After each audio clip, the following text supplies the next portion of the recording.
स्वागत है हमारे चैनल ऑनलाइन एजू एरा पर। आज हम बात करेंगे राष्ट्रपति जी के बारे में कि राष्ट्रपति का चुनाव कैसे होता है, उसका पद कैसे मिलते हैं और वो किस किस अनुच्छेद के अंतर्गत आते हैं। तो आज हम उसी के बारे में बात करेंगे, क्योंकि एग्जाम में ये 1-2 नंबर का जरूर इससे क्वेश्चन आ जाते हैं। तो हम एमसीक्यू के तहत इसको पढ़ेंगे। तो सबसे पहले हम अनुच्छेद देखते हैं 52। दोस्तों, ये अनुच्छेद देखने से पहले हम ये जान लें कि राष्ट्रपति का क्या महत्व है हमारे संसद में। तो हमारा जो संसद है वो 3 स्तंभों पे खड़ा है, जैसे कि लोकसभा, राज्यसभा और राष्ट्रपति। तो तीनों स्तंभों में राष्ट्रपति का महत्व है, इसलिए हम इसको आज कवर करेंगे। तो जिसमें अनुच्छेद के नंबरिंग से हम पढ़ेंगे। सबसे पहले जो अनुच्छेद आता है राष्ट्रपति में वो आता है 52, आर्टिकल 52। आर्टिकल 52 आता है पद, आर्टिकल 53 आता है राष्ट्रपति के कार्य एवं शक्तियां, आर्टिकल 54 आता है निर्वाचन और निर्वाचक मंडल, आर्टिकल 52 आता है 55 निर्वाचक विधियां और आर्टिकल 56 आता है पद और अवधि और आर्टिकल 57 आता है पुनः निर्वाचन और आर्टिकल 58 आता है योग्यता, आर्टिकल 59 आता है लाभ और आर्टिकल 60 आता है शपथ और आर्टिकल 61 आता है महाभियोग। तो ये सब चीजें हैं जो बारी बारी से आपको बताया जाएगा। तो सबसे पहले देखते हैं आर्टिकल 52। आर्टिकल 52 में जो पद है, तो आर्टिकल 52 जो कहता है कि हमारे देश में एक राष्ट्रपति होना चाहिए, हमारे देश में एक राष्ट्रपति होना चाहिए, ये आर्टिकल 52 कहता है। और आर्टिकल 53 कहता है कि हमारे देश में जो राष्ट्रपति है तो उसकी क्या क्या शक्ति है, क्या क्या उसके अंदर पावर है, तो वो सब चीजें उसके आर्टिकल 53 में बताई जाए। जैसे संघ की कार्यपालिका शक्ति राष्ट्रपति में नियुक्त होगी, जो भी संघ की कार्यपालिका जो शक्ति होगी वो किस में नियुक्त होगी, वो राष्ट्रपति में नियुक्त होगी। पर दोस्तों, आप लोगों को पता ही है कि जो राष्ट्रपति होते हैं वो प्रधानमंत्री के सलाह से ही काम करते हैं, या जो प्रधानमंत्री जो सलाह देते हैं, जो अपने मंत्रियों से जो भी सलाह इकट्ठा करते हैं, तो वो राष्ट्रपति को देते हैं और राष्ट्रपति उस हिसाब से काम करते हैं। तो ये राष्ट्रपति के जो कार्य और शक्तियां हैं उसमें मुख्य बिंदु जो होता है वो प्रधानमंत्री के अंतर्गत आता है, लेकिन बहुत से ऐसे शक्ति हैं जो राष्ट्रपति को खुद से दिया गया है, वो आपको आगे इसके बारे में बताया जाएगा।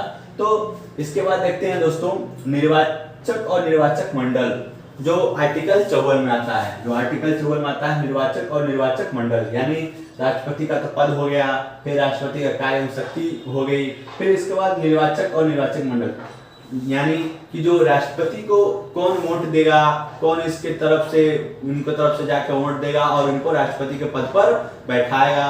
तो उन लोगों के बारे में हम बात करेंगे, क्योंकि राष्ट्रपति का जो निर्वाचन होता है वो डायरेक्ट जनता से नहीं होता है। वो जनता जिस प्रतिनिधि को चुनती है वो प्रतिनिधि राष्ट्रपति को बनाते हैं।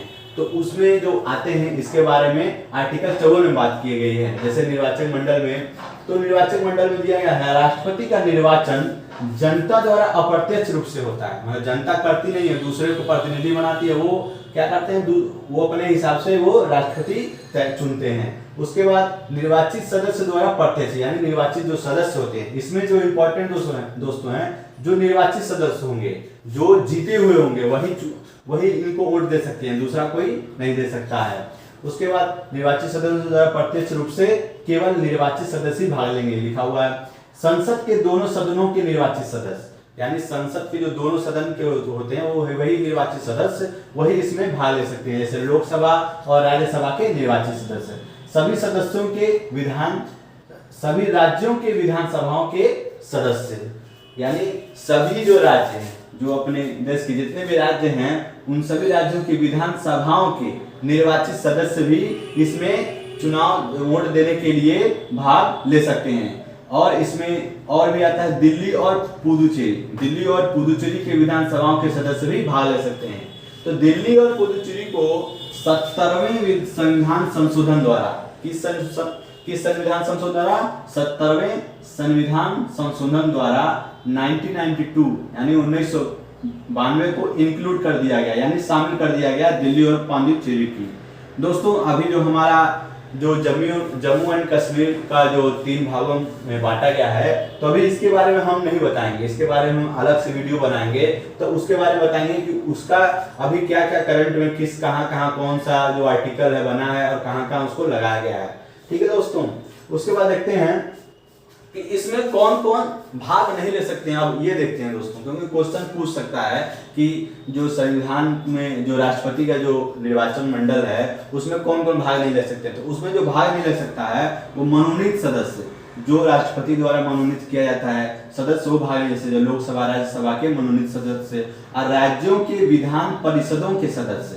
यहाँ पे दोस्तों परिषद जो इम्पोर्टेंट शब्द, परिषदों यानी परिषद जब शब्द आएगा तो ये जान लीजिएगा कि परिषदों के, राज्य के विधान परिषदों के सदस्य क्या होते हैं, वो भाग नहीं ले सकते हैं इनके वोट देने के लिए राष्ट्रपति को।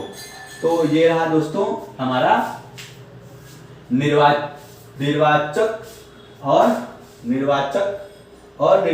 मंडल। ठीक है, अब देखते हैं निर्वाचक विधियां। अब इनकी निर्वाचित जो कानून है, कैसे विधियां है, कैसे क्या क्या होगी, तब जाके उनको जिताया जाएगा, कितना % होगा तो ये जीतेंगे, ये सब चीजें आपको निर्वाचक विधियां। आर्टिकल 55 अनुच्छेद 55 जो है निर्वाचक विधियां है।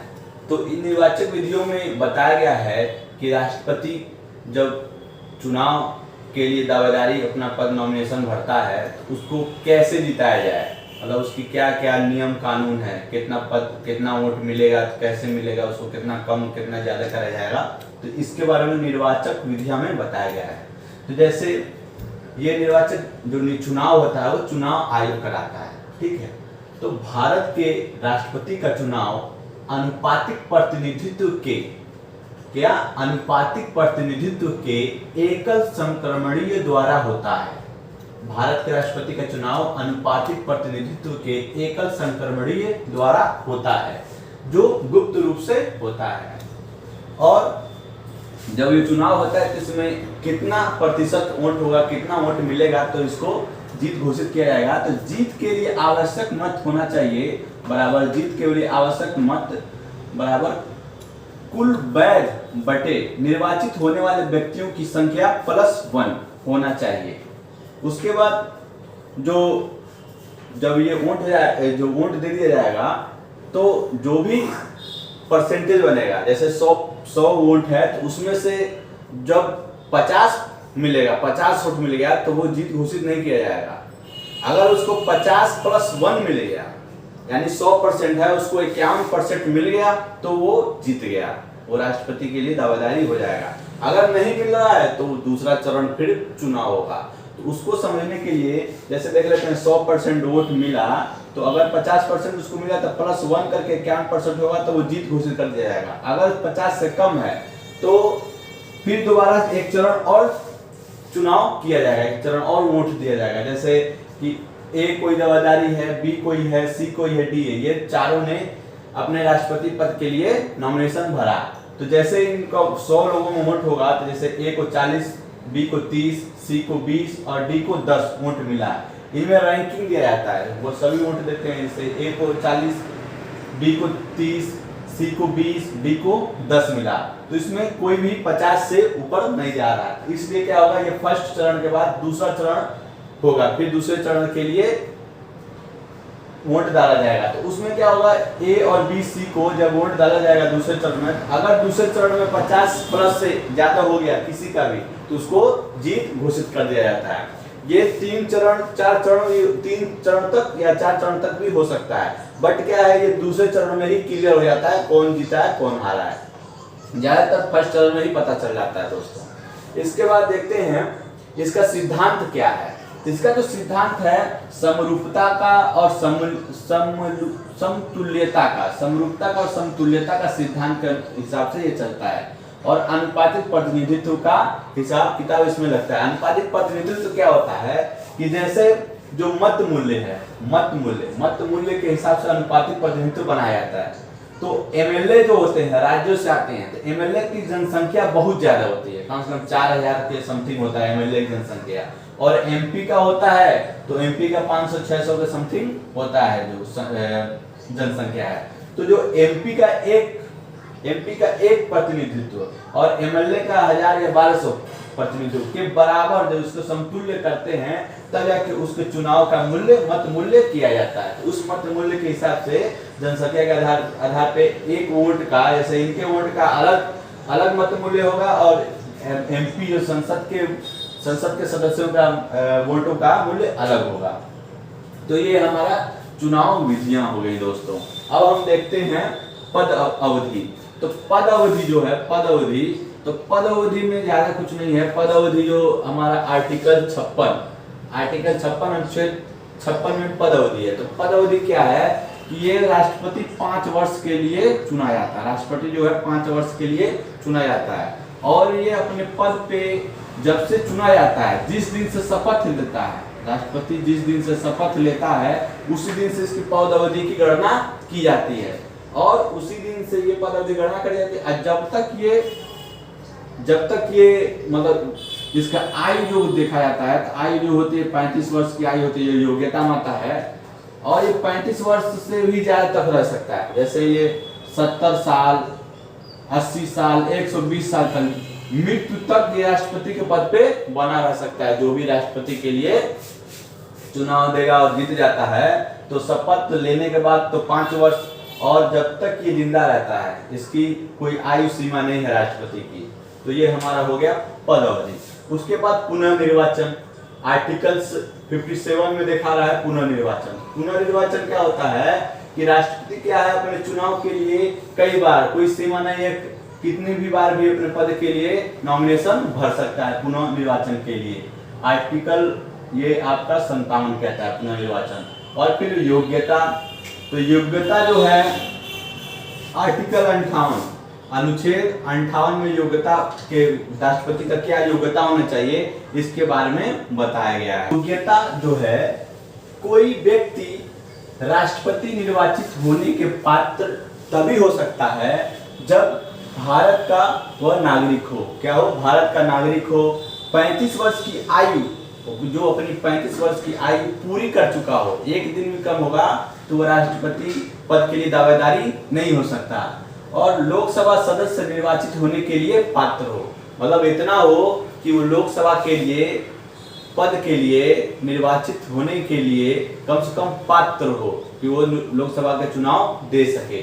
उसके बाद जो है, भारत सरकार या किसी राज्य सरकार के अधीन, भारत सरकार या किसी राज्य सरकार के अधीन कोई भी लाभ का पद धारण करता है तब वह राष्ट्रपति पद के पात्र नहीं होगा। अगर ये जो दावेदारी कर रहा है जो व्यक्ति राष्ट्रपति के लिए, अगर भारत सरकार या राज्य सरकार के अंतर्गत कोई भी सरकारी लाभ ले रहा है तो वो क्या है, वो पात्र नहीं हो सकता। उसके बाद हम देखते हैं, हमारा ये योग्यता हो गया। अब देखते हैं आर्टिकल नंबर 59 अनुच्छेद 59 में लाभ के बारे में बताया गया है। तो ये मिलता जुलता है। तो इसमें क्या है, संसद के किसी भी सदन और किसी राज्य के विधानमंडल के किसी भी सदन, संसद के या किसी राज्य के विधानमंडल के किसी भी सदन के जो सदस्य नहीं हो सकता, मतलब जो राष्ट्रपति का जो चुनाव जो दावेदारी करेगा वो संसद के किसी भी सदन और किसी राज्य के विधानमंडल के किसी भी सदन का जो भी सदस्य है वो राष्ट्रपति चुनाव के लिए दावेदारी नहीं दे सकता। यदि वो देना चाहता है तो जिस दिन शपथ लेगा, राष्ट्रपति के लिए जिस दिन शपथ लेगा उसी दिन के बाद से उसका जो पहले वाला पद होगा, जो भी यानी जो संसद के या किसी राज्य का जो पहले से सदस्य है तो उस सदस्य का अपना त्याग देना पड़ेगा, उस सदस्यता को त्याग पत्र देना पड़ेगा। उसके बाद वो क्या होगा, उसके बाद वो राष्ट्रपति के लिए शपथ दे सकता है। उसके बाद देखते हैं दोस्तों, राष्ट्रपति अन्य कोई लाभ पद धारण नहीं कर सकता। जो राष्ट्रपति है, जो राष्ट्रपति का ही पद ही धारण कर सकता है, अन्य कोई लाभ उसके पद के बाद अन्य कोई लाभ नहीं ले सकता। उसके बाद बिना किराया दिए, अब यहाँ राष्ट्रपति को जो लाभ मिलता है वो क्या है, वो बिना किराया दिए अपने शासकीय निवासों का उपयोग, भत्तों और विशेषाधिकारों का प्रयोग कर सकता है बिना किराया दिए। जो भी जहाँ भी आना जाना हो, उसका जो भी जहाँ रहते होंगे मकान हो, सब जितना भी खर्चा होगा इनका वो सब भारत सरकार के खजाने से ही खर्च की जाएगी। जब तक पदावधि रहेगी तब तक, यानी जब तक इनकी पदावधि रहेगी तब तक इनकी जो भी भत्ता है, जो भी विशेषाधिकार है, उसको कम नहीं किया जा सकता जब तक पदावधि रहेगी तब तक। तो ये हमारा दोस्तों आर्टिकल अनुच्छेद का 58, आर्टिकल अनुच्छेद 58 योग्यता खत्म हो गया। अब हम देखते हैं 59 लाभ भी खत्म हो गया। आर्टिकल 59 का ये हमारा संसद के किसी भी सदन का 59 भी खत्म हो गया। अब हमारा आएगा शपथ 60, अनुच्छेद 60 जो है हमारा शपथ, इसके अंतर्गत शपथ आता है। शपथ कैसे होता है दोस्तों? तो भारत के उच्चतम न्यायालय के मुख्य न्यायाधीश, और अगर मुख्य न्यायाधीश न हो तो उनके स्थान पे उच्चतम न्यायालय के वरिष्ठतम न्यायाधीश राष्ट्रपति का क्या कर सकते हैं? राष्ट्रपति का शपथ दिला सकते हैं। भारत के उच्चतम न्यायालय के मुख्य न्यायाधीश, अगर मुख्य न्यायाधीश न हो तो उच्चतम न्यायालय के वरिष्ठतम न्यायाधीश भारत के राष्ट्रपति का शपथ दिला सकते हैं आर्टिकल 60 यानी अनुच्छेद 60 के अंतर्गत। उसके बाद दोस्तों आता है महाभियोग। अब राष्ट्रपति का अनुच्छेद 52 में पद हो गया, अनुच्छेद 53 में कार्य एवं शक्तियां, अनुच्छेद 54 में निर्वाचक एवं निर्वाचन मंडल, अनुच्छेद 55 में निर्वाचक विधियां, और अनुच्छेद 57 में पुनः निर्वाचन, अनुच्छेद 58 में योग्यता, अनुच्छेद 59 में लाभ, अनुच्छेद 60 में शपथ, अनुच्छेद 61 में महाभियोग। अब सब होने के बाद अब राष्ट्रपति को उसके पद से, अगर वो राष्ट्रपति कोई गड़बड़ काम करता है या कोई संविधान के, अपने कॉन्स्टिट्यूशन के नियम का उल्लंघन करता है, तब उसको कैसे हटाया जाएगा इसके बारे में अनुच्छेद 61 में बताया गया है। तो जिसमें दिया गया है आर्टिकल 61 यानी अनुच्छेद 61 में महाभियोग। महाभियोग का मतलब हो गया अतिक्रमण, यानी महाभियोग प्रस्ताव सिर्फ तब लाया जा सकता है जब संविधान का उल्लंघन, दुर्व्यवहार व अक्षमता साबित हो। मतलब जो राष्ट्रपति है वो अक्षमता साबित हो जाता है जब उल्लंघन करता है, दुर्व्यवहार करता है और जो भी अपने संविधान के कानून का नियम व पालन सही से नहीं कर पाता है। तो उसको हटाने के लिए एक न्यायिक प्रक्रिया चलती है जिसे हम बोलते हैं अर्ध न्यायिक प्रक्रिया। ये जो प्रक्रिया होती है इसे अर्ध न्यायिक प्रक्रिया कहते हैं। जो प्रस्ताव, महाभियोग का प्रस्ताव जब पास करते हैं तो प्रस्ताव पास करने से 14 दिन पहले, प्रस्ताव पास करने के 14 दिन पहले सूचना दी जाती है राष्ट्रपति को। अब ये प्रस्ताव पास कहाँ होता है? तो जो हमारा संसद है उसमें लोकसभा, राज्यसभा, संसद के लोकसभा, राज्यसभा दोनों में किसी एक में पास हो सकता है, चाहे वो लोकसभा में हो चाहे राज्यसभा में, दोनों में किसी एक में ये महाभियोग प्रस्ताव पास हो सकता है। तो महाभियोग चाहे इसमें। उसके बाद जब मान लीजिए हम लोकसभा में पास करते हैं तो लोकसभा में जो सदस्य होते हैं उसके सदस्यों के 1/4 सदस्यों का दस्तखत होना चाहिए उस प्रस्ताव पर। 1/4 सदस्यों का उस प्रस्ताव पर क्या होना चाहिए? दस्तखत होना चाहिए, 1/4 यानी 1/4। उसके बाद जब ये दस्तखत हो जाता है तो उसके बाद 2/3 बहुमत पारित करके, 2/3 सदस्यों का बहुमत पारित करके इसे, उस महाभियोग प्रस्ताव को अपने स्पीकर या अध्यक्ष को, उस लोकसभा के स्पीकर या अध्यक्ष को, या राज्यसभा में जिसमें भी पारित हो रहा है उसमें स्पीकर या अध्यक्ष को दे दिया जाता है। तो स्पीकर अध्यक्ष क्या करता है कि वो उठाकर उस प्रस्ताव को दूसरे सदन में, यानी लोकसभा में हुआ है तो दूसरे सदन में यानी राज्यसभा में भेज देता है। तो राज्यसभा में भेजने के बाद तो राज्यसभा में क्या किया जाता है? इसका जांच की जाती है इस प्रस्ताव में कि जो राष्ट्रपति ने क्या उल्लंघन किया है उसके बारे में जांच की जा सकती है। तो इसमें जो जांच होती है इसमें 3 सदस्य होते हैं। एक होता है उच्चतम न्यायालय का सदस्य एक, और उच्चतम न्यायालय का वरिष्ठ,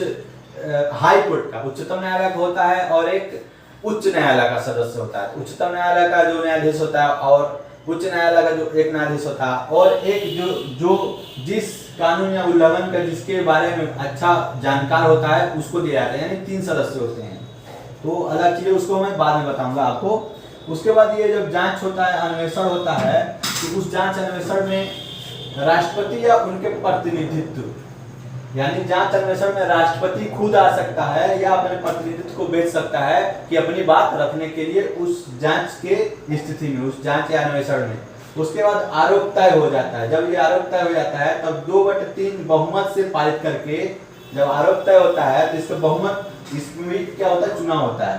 तो 2/3 बहुमत से और पारित हो जाता है तो आरोप क्या हो जाता है, तय हो जाता है। उसके बाद जब ये बहुमत पारित होता है तभी से राष्ट्रपति का जो पद होता है वो खाली हो जाता है, यानी राष्ट्रपति अपने पद से क्या हो जाता है, नियुक्त हो जाता है, मतलब हट जाता है राष्ट्रपति अपने पद से।